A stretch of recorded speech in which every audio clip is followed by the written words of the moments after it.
जी पावन बाणी दी विचार श्रवण कर रहे हो। आओ मन चित बिरती नूं एकाग्र करदे होए सतगुरु धन गुरु ग्रंथ साहिब चों जपजी साहिब जी दी तीजी पौड़ी दी विचार नाल जुड़ के जीवन सफल करन दा यतन करिए।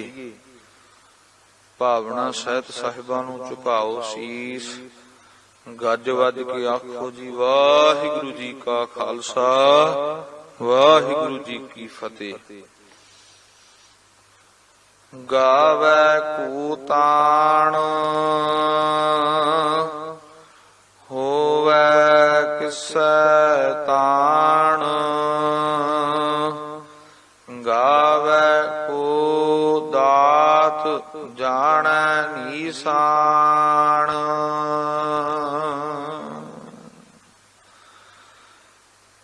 गरीब नवाज धन गुरु नानक साहब सच्चे पातशाह जी दी जपजी साहब दी विचार जो सारी है ना, सिद्धां दे नाल ही विचार गोष्ठी है। आपां सरवण कर रहे हां सिद्धां नाल, जिवें सवाल ते जवाब होवे। दूजी पौड़ी च सिद्धां ने हुक्म बाबत पुछया, फिर तीजी पौड़ी च सिद्धां ने सवाल कीता कि जेकर परमात्मा दा हुक्म आप जी ने कहा है कि क्या नहीं जा सकदा, ओदा हुक्म वड्डा है, तां गरीब नवाज सच्चे पातशाह महाराज ओदे बल बारे दसो, ओदे च ताकत किन्नी क है, ओदे ताकत दी गल कर दिओ गरीब नवाज। धन गुरु नानक साहिब सच्चे पातशाह बख्शिश करदे होए ए साध संगत जी फिर उन्हां नूं सिद्धां नूं जवाब दिंदे। महाराज कहंदे गावै कूतान होवै किसै तान। एक साध संगत जी विशेष बेनती है कि पंक्तियां दे जिथे विश्राम लाए जाणगे, सुनन वाले गुरमुखां नूं बेनती है उत्थे ही विश्राम लाउणा। गावै को तान, इस पंक्ति दा विश्राम पहली दा तान ते है, दूजी दा दात ते बाकी सारे विश्राम को ते हन। गावै को इउं ही पढ़ना। तो ये जिहड़ी सतगुरु सच्चे पातशाह जी बख्शिश करदे, कहंदे गावै को तान। तान नाम हुंदा बल दा, तान नाम हुंदा साध संगत जी जोर दा। महाराज कहंदे उस वाहिगुरु नूं कोई गा उस वाहिगुरु दे बारे कथन तां ओदे बल बारे तां ही कथन कर सकदा ना। होवै किसै तान, जे किसे दे विच जोर होवे, मान लो गुरु साहब कहंदे भी ओदे बल बारे तां ओही दस सकदा ना जिहदे च ओदे बराबर दा बल होवे। हुण मान लो एक पहलवान है, वो बड़ा बली है, ते कोई असीं ओदे बारे ओदे बल बारे गल करनी होवे तां दूजे दे नाल घोल करन तो ही पता लगेगा ना इह च किन्ना क बल है। ऐदां हुण असीं ओदे शरीर वल बल वल वेख के कियास ही ला सकदे हां।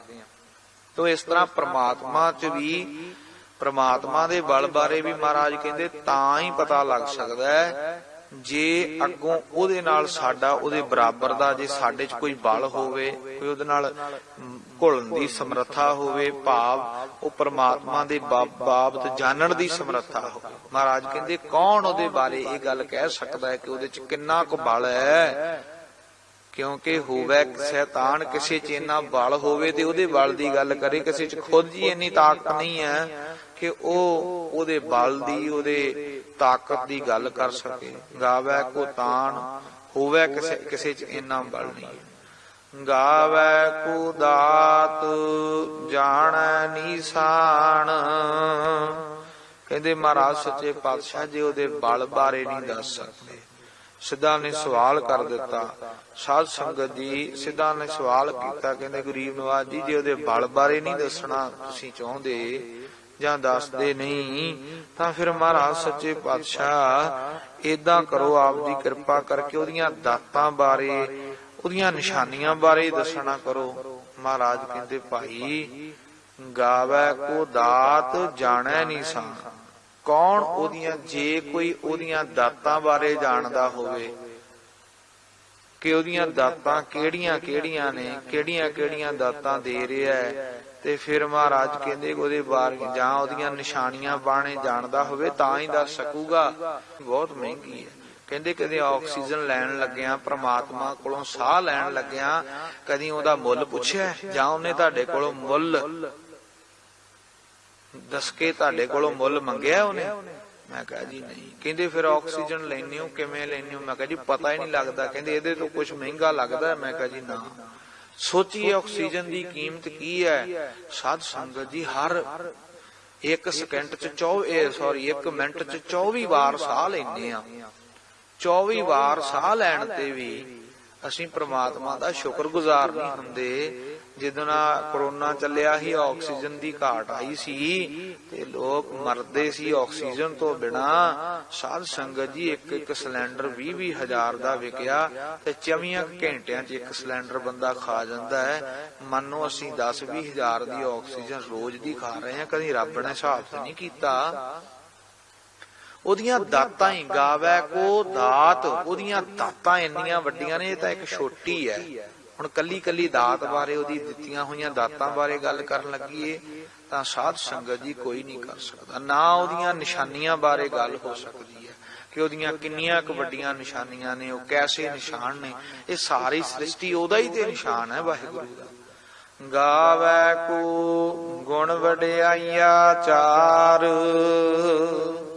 ਕਹਿਣ ਲੱਗੇ ਗਰੀਬ ਨਵਾਜ ਜੀ ਉਹਦੀਆਂ ਸੁੰਦਰ, ਸਿੱਧਾ ਨੇ ਫੇਰ ਸਵਾਲ ਕੀਤਾ, ਉਹਦੇ ਗੁਣਾਂ ਬਾਰੇ ਦੱਸ ਦਿਓ, ਉਹਦੀਆਂ ਵਡਿਆਈਆਂ ਸਿਫਤਾਂ ਬਾਰੇ ਦੱਸ ਦਿਓ। ਮਹਾਰਾਜ ਕਹਿੰਦੇ ਕੌਣ ਉਹਦੀਆਂ ਵਡਿਆਈਆਂ ਨੂੰ ਦੱਸ ਸਕਦਾ ਹੈ? ਭਾਵ ਕੋਈ ਨਹੀਂ ਦੱਸ ਸਕਦਾ ਕਿ ਰੱਬ ਚ ਗੁਣ ਕਿਹੜੇ ਕਿਹੜੇ ਨੇ।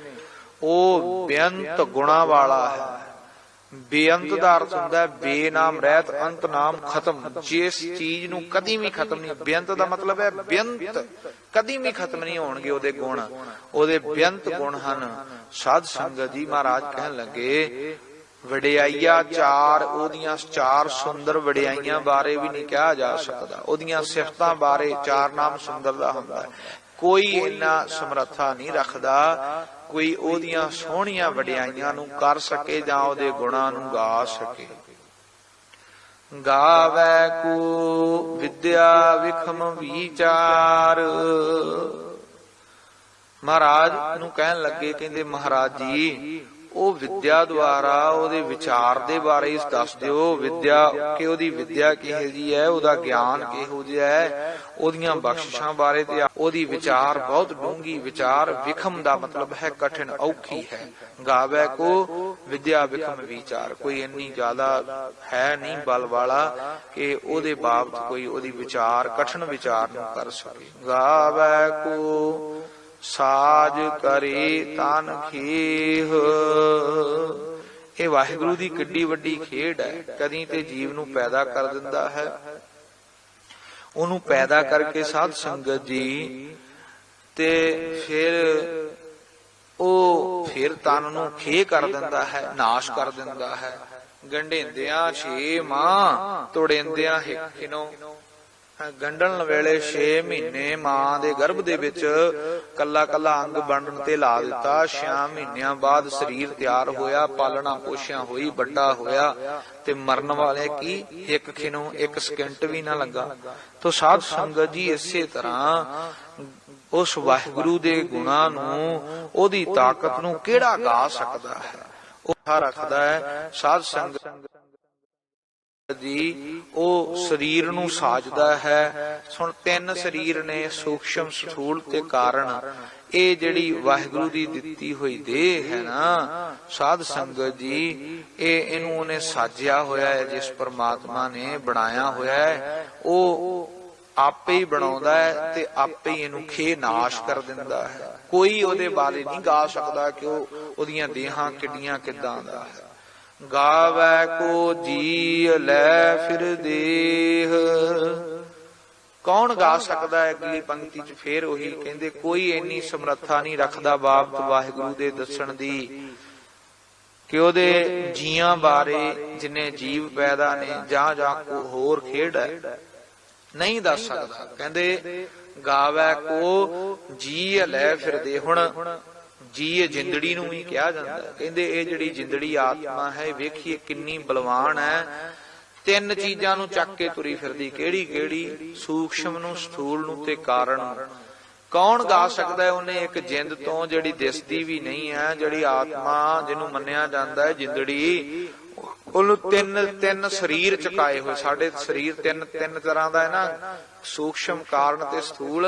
ਉਹ ਵਾਹਿਗੁਰੂ ਕਿੱਡਾ ਵੱਡਾ ਬਲ ਵਾਲਾ ਹੈ, ਉਹਨੇ ਨਾ ਦਿਸਣ ਵਾਲੀ ਚੀਜ਼ ਤੋਂ ਵੀ ਤਿੰਨ ਚੀਜ਼ਾਂ ਚੁਕਵਾ ਕੇ ਰੱਖੀਆਂ। ਕਿਹੜੀ ਕਿਹੜੀ? ਕਾਰਨ, ਸੂਖਸ਼ਮ ਤੇ ਸਥੂਲ। ਕਹਿੰਦੇ ਐਸਾ ਹੈ ਪਰਮਾਤਮਾ। ਗਾਵੈ ਕੋ ਜਾਪੈ ਦਿਸੈ ਦੂਰ। ਪਰਮਾਤਮਾ ਬਾਬਤ ਕੋਈ ਵੀ ਗਾ ਦੱਸ ਨਹੀਂ ਸਕਦਾ। ਕੁਝ ਲੋਕ ਉਹਨੂੰ ਵੇਖਦੇ ਨੇ ਕਿ ਇਹ ਉਹਨੂੰ ਵਾਹਿਗੁਰੂ ਉਹਨਾਂ ਨੂੰ ਬਹੁਤ ਜ਼ਿਆਦਾ ਦੂਰ ਜਾਪ ਰਿਹਾ। ਉਹਨਾਂ ਨੂੰ ਐਂ ਲੱਗਦਾ ਹੈ ਕਿ ਪਰਮਾਤਮਾ ਦਿਸਦਾ ਨਹੀਂ ਹੈ ਤੇ ਬਹੁਤ ਦੂਰ ਹੈ। ਗਾਵੈ ਕੋ ਵੇਖੈ ਹਾਦਰਾ ਹਦੂਰ। ਕੁਝ ਉਹਨੂੰ ਇਸ ਕਰਕੇ ਗਾਉਣਾ ਚਾਹੁੰਦੇ ਹਨ, ਉਹ ਉਹਨੂੰ ਹਜੂਰ ਜਾਣਦੇ ਨੇ, ਪ੍ਰਭ ਮੇਰੇ ਸਦਾ ਸੰਗ ਹੈ ਨਾਲੇ। ਕੁਝ ਵਾਹਿਗੁਰੂ ਦੇ ਪ੍ਰੇਮੀ ਉਹਨੂੰ ਆਪਣੇ ਨੇੜੇ ਜਾਣਦੇ ਨੇ ਤੇ ਕੁਝ ਦੂਰ ਜਾਣ ਰਹੇ ਨੇ, ਪਰ ਉਹਦੇ ਬਾਬਤ ਪੂਰਨ ਨਹੀਂ ਕੋਈ ਵੀ ਗਾ ਸਕਦਾ। ਬਸ ਉਹਦੇ ਨਾਮ ਦੀ ਵਡਿਆਈ ਨੂੰ ਗਵਾ ਹੀ ਰਹੇ ਹਨ। ਕਥਨਾ ਕਥੀ ਨਾ ਆਵੈ ਟੋਟ। ਜੇ ਉਹਨੂੰ ਕਥਣ ਲੱਗ ਜਾਈਏ, ਕਹਿਣ ਲੱਗ ਜਾਈਏ, ਕਹਿੰਦਿਆਂ ਕੱਸਦਿਆਂ ਉਹ ਤੋਟ ਨਹੀਂ ਆਵੇਗੀ, ਅਸੀਂ ਕਥ ਨਹੀਂ ਪਾਵਾਂਗੇ। ਉਹਦੀ ਵਡਿਆਈ ਨਹੀਂ ਪੂਰਨ ਹੋ ਸਕੇਗੀ, ਸਰੀਰ ਖਤਮ ਹੋ ਜਾਵੇਗਾ। ਕਥਨਾ, ਜੇ ਕਥਣ ਲੱਗ ਜਾਈਏ, ਕਥੀ ਨਾ ਆਵੇ ਤੋਟ। ਉਹਦੀ ਕਥਾ ਕਰਦਿਆਂ ਤੋਟ ਨਹੀਂ ਆਵੇਗੀ, ਉਹਦੇ ਗੁਣ ਹੋਰ ਪ੍ਰਗਟ ਹੁੰਦੇ ਜਾਣਗੇ, ਪਰ ਉਹਦੇ ਬਾਬਤ ਪੂਰਨ ਕਥਨ ਨਹੀਂ ਹੋਵੇਗਾ। ਕਾਥ ਕਾਥ ਕਥੀ ਕੋਟੀ ਕੋਟ ਕੋਟ। ਉਸ ਵਾਹਿਗੁਰੂ ਦੀ ਕਥਨਾ ਨੂੰ, ਉਸ ਬਾਬਤ ਉਸ ਨੂੰ ਕਥ ਕੇ ਕਹਿ ਕੇ ਕਈਆਂ ਨੇ ਕਿਹਾ, ਕਰੋੜਾਂ ਕਥ ਰਹੇ ਨੇ ਤੇ ਕਰੋੜਾਂ ਵਾਰ ਕਥ ਰਹੇ ਨੇ। ਸਾਧ ਸੰਗਤ ਜੀ ਕੋਈ ਉਹਦੇ ਬਾਬਤ ਪੂਰਨ ਨਹੀਂ ਕਹਿ ਸਕਿਆ, ਉਹਦੇ ਬਾਰਨ ਪੂਰਨ ਕਥ ਨਹੀਂ ਸਕਿਆ। ਕੋਈ ਨਹੀਂ ਕਥ ਵੀ ਨਹੀਂ ਸਕਦਾ। ਉਹ ਅਕਥ ਹੈ, ਉਹ ਸਮਰੱਥ ਹੈ, ਜੀਵ ਅਲਪੱਗ ਹੈ। ਅਲਪੱਗ ਜੀਵ ਸਮਰੱਥ ਦੀ ਗੱਲ ਨੂੰ ਨਹੀਂ ਕਰ ਸਕਦਾ। ਅਸੀਂ ਅਲਪੱਗ ਹਾਂ, ਉਹ ਸਮਰੱਥ ਹੈ। ਤੋ ਸਾਧ ਸੰਗਤ ਜੀ ਸਮਰੱਥ ਨੂੰ ਹੀ ਸਮਰੱਥ ਕਹਿ ਸਕਦਾ ਹੈ। ਤੋ ਇਸੇ ਤਰ੍ਹਾਂ ਉਸ ਵਾਹਿਗੁਰੂ ਦੇ ਬਾਬਤ ਕਥਿਆ ਵੀ ਨਹੀਂ ਜਾ ਸਕਦਾ। ਦੇਦਾ ਦੇ ਲੈਦੇ ਥਕ ਪਾਹੇ। ਉਹ ਵਡਿਆਈਆਂ ਦੇ ਰਿਹਾ, ਸਿਫਤਾਂ ਦੇ ਰਿਹਾ ਹੈ। ਉਹ ਪ੍ਰਮਾਤਮਾ ਸਾਨੂੰ ਦਾਤਾਂ ਦੇ ਰਿਹਾ, ਅਸੀਂ ਦਾਤਾਂ ਉਹਦੇ ਕੋਲੋਂ ਲੈ ਕੇ ਲੈਂਦੇ ਮਰ ਜਾਂਦੇ ਆ, ਥੱਕ ਜਾਂਦੇ ਆ। ਮਰਨ ਦਾ ਮਤਲਬ ਹੈ ਥੱਕਣਾ। ਇੱਥੇ ਮਹਾਰਾਜ ਕਹਿੰਦੇ ਦੇਦਾ ਦੇ ਲੈਦੇ ਥੱਕ ਪਾਹੇ। ਉਹ ਵਾਹਿਗੁਰੂ ਹਰ 1 ਮਿੰਟ ਚ 24 ਸਾਹ ਦਿੰਦਾ। ਅਸੀਂ 24 ਸਾਹ ਲੈਂਦੇ ਵੀ ਜਿਉਂਦੇ ਰਹਿ ਰਹੇ ਆ। ਇੱਕ ਦਿਨ ਐਸਾ ਆਉਂਦਾ ਹੈ 24 ਸਾਹ ਲੈਣ ਜੋਗੇ ਵੀ ਨਹੀਂ ਰਹਿੰਦੇ, ਮੌਤ ਹੋ ਜਾਂਦੀ ਹੈ। ਥੱਕ ਜਾਂਦੇ ਆ, ਇਹ ਸਰੀਰ ਥੱਕ ਜਾਂਦਾ ਹੈ ਸਾਹ ਲੈ ਕੇ ਤੇ ਮਰ ਜਾਂਦਾ ਹੈ। ਉਹ ਵਾਹਿਗੁਰੂ ਦਾਤਾਂ ਦੇਣੋਂ ਨਹੀਂ ਹਟਦਾ। ਜਿੱਦਣ ਅਸੀਂ ਮਰਦੇ ਆ, ਮੰਨ ਲਓ ਬੰਦਾ ਜਿੱਦਣ ਕੋਈ ਸਾਡਾ ਸ਼ਰੀਕ ਟੱਬਰ ਚੋਂ ਮਰਦਾ, ਉਹ ਦਿਨ ਆਕਸੀਜਨ ਥੋੜੀ ਖਤਮ ਹੋਈ ਹੁੰਦੀ ਹੈ। ਆਕਸੀਜਨ ਤਾਂ ਅਜੇ ਵੀ ਹੈ, ਉਹ ਤਾਂ ਚੱਲਦੀ ਰਹਿ ਰਹੀ ਹੈ। ਪਾਣੀ ਨਹੀਂ ਮੁੱਕਿਆ, ਹਵਾ ਨਹੀਂ ਮੁੱਕੀ, ਕੁਝ ਵੀ ਨਹੀਂ ਮੁੱਕਿਆ, ਪਰ ਜੀਵ ਮੁੱਕ ਗਿਆ। ਜੀਵ ਕਿਉਂ ਮੁੱਕਿਆ? ਥੱਕ ਗਿਆ, ਉਹਦਾ ਸਰੀਰ ਅਸਮਰੱਥ ਹੋ ਗਿਆ। ਇਸੇ ਤਰ੍ਹਾਂ ਵਾਹਿਗੁਰੂ ਚ ਕੋਈ ਘਾਟ ਨਹੀਂ ਹੈ। ਜੀਵ ਵਾਹਿਗੁਰੂ ਕੋਲੋਂ ਦਾਤਾਂ ਲੈਂਦਾ ਥੱਕ ਜਾਂਦਾ ਹੈ, ਮੁੱਕ ਜਾਂਦਾ ਹੈ। ਜੀਵ ਦਾਤਾਂ ਲੈਂਦਾ ਥੱਕ ਜਾਂਦਾ ਹੈ, ਘਬਰਾ ਜਾਂਦਾ ਹੈ। ਜੁਗਾ ਜੁਗੰਤਰ ਖਾਹੀ ਖਾਹੇ। ਇਹ ਨਹੀਂ ਕਿ ਅੱਜ ਹੀ ਹੈ। ਮਹਾਰਾਜ ਕਹਿੰਦੇ ਜੁਗਾਂ ਜੁਗੰਤਰਾਂ ਤੋਂ ਜੀਵ ਖਾ ਰਹੇ ਨੇ, ਇਹ ਮੁੱਕਦਾ ਨਹੀਂ ਹੈ। ਕਿੰਨੇ ਯੁੱਗ ਹੋ ਗਏ, ਸਤਯੁਗ, ਤ੍ਰੇਤਾ, ਦੁਆਪਰ, ਕਲਯੁਗ, ਕਿੱਥੋਂ ਤੱਕ ਗੱਲ ਪਹੁੰਚ ਗਈ ਹੈ। ਜੁਗਾਂ ਜੁਗੰਤਰਾਂ ਤੋਂ ਲੋਕ ਖਾ ਰਹੇ ਨੇ। ਕਦੀ ਸਾਹ ਲੈਣ ਦੀ ਦਿੱਕਤ ਆਈ ਨਹੀਂ ਕਿਸੇ ਨੂੰ, ਪਾਣੀ ਪੀਣ ਦੀ ਦਿੱਕਤ ਆਈ ਨਹੀਂ। ਗੰਦਲਾ ਜ਼ਰੂਰ ਕਰ ਲਿਆ ਅਸੀਂ ਕਰਤੂਤਾਂ ਕਰਕੇ, ਆਪਣੀਆਂ ਕਰਕੇ, ਪਰ ਵਾਹਿਗੁਰੂ ਨੇ ਕਿਸੇ ਚੀਜ਼ ਦੀ ਘਾਟ ਨਹੀਂ ਆਉਣ ਦਿੱਤੀ। ਜੀਵ ਨੂੰ ਜਿਵੇਂ ਨਾ ਕਿਵੇਂ ਉਹਨੂੰ ਰਿਜ਼ਕ ਉਹ ਦੇ ਹੀ ਰਿਹਾ ਹੈ। ਜੁਗਾਂ ਜੁਗੰਤਰਾਂ ਤੋਂ ਜੀਵ ਖਾ ਰਹੇ। ਹੁਕਮ ਚਲਾਏ ਰਾਹੂ। ਉਹਦੇ ਹੁਕਮ ਚ ਹੀ ਸਾਰੇ ਰਸਤੇ ਚੱਲ ਰਹੇ ਨੇ, ਸਾਰਿਆਂ ਰਸਤਿਆਂ ਤੇ ਜੀਵ ਚੱਲਦੇ ਹਨ। ਨਾਨਕ ਵਿਗਸੈ ਵੇ ਪ੍ਰਵਾਹ। ਉਹ ਬੇਪਰਵਾਹ ਪਰਮਾਤਮਾ ਵਿਗਸਦਾ ਹੈ, ਉਹ ਗਮਗੀਨ ਨਹੀਂ ਹੁੰਦਾ, ਉਹ ਆਨੰਦ ਦੇ ਵਿੱਚ ਰਹਿੰਦਾ ਹੈ। ਉਹ ਪਰਮਾਤਮਾ ਐਸਾ ਹੈ, ਉਹ ਕਦੀ ਦੁੱਖਾਂ ਚ ਨਹੀਂ ਪੈਂਦਾ। ਉਹਦੇ ਬਾਬਤ ਪੂਰਨ ਕਥਨ ਨਹੀਂ ਕੀਤਾ ਜਾ ਸਕਦਾ। ਉਹਦੀਆਂ ਵਡਿਆਈਆਂ ਨਹੀਂ ਕਹੀਆਂ ਜਾ ਸਕਦੀਆਂ। ਉਹਦੇ ਬਲਬਾ, ਉਹਦੇ ਪਰਮਾਤਮਾ ਦੇ ਤਾਕਤ ਬਲ ਬਾਰੇ ਨਹੀਂ ਕਿਹਾ ਜਾ ਸਕਦਾ। ਉਹਦੀਆਂ ਦਾਤਾਂ ਜੋ ਦਿੱਤੀਆਂ ਹੋਈਆਂ ਉਹਨਾਂ ਨੂੰ ਵੀ ਨਹੀਂ ਕਥਨ ਕਰ ਸਕਦੇ, ਕੁਝ ਵੀ ਨਹੀਂ ਉਹ ਪ੍ਰਮਾਤਮਾ ਬਾਰੇ ਕਰ ਸਕਦੇ। ਪਰ ਤੁਸ਼ ਬੁੱਧੀ ਹੋਣ ਕਾਰਨ ਜਿੰਨਾ ਕੁ ਬਲ ਪ੍ਰਮਾਤਮਾ ਬਖਸ਼ੇ ਉਹਦੀ ਵਡਿਆਈ ਕਰਨ ਦਾ ਜ਼ਰੂਰ ਯਤਨ ਕਰਨਾ ਚਾਹੀਦਾ ਹੈ, ਉਹਦੀ ਸਿਫਤ ਜ਼ਰੂਰ ਕਰਨੀ ਚਾਹੀਦੀ ਹੈ, ਉਹਨੂੰ ਆਪਣੀ ਸਿਮਰਤੀ ਦੇ ਵਿੱਚ, ਯਾਦ ਦੇ ਵਿੱਚ ਜ਼ਰੂਰ ਵਸਾ ਕੇ ਰੱਖਣਾ ਚਾਹੀਦਾ ਹੈ।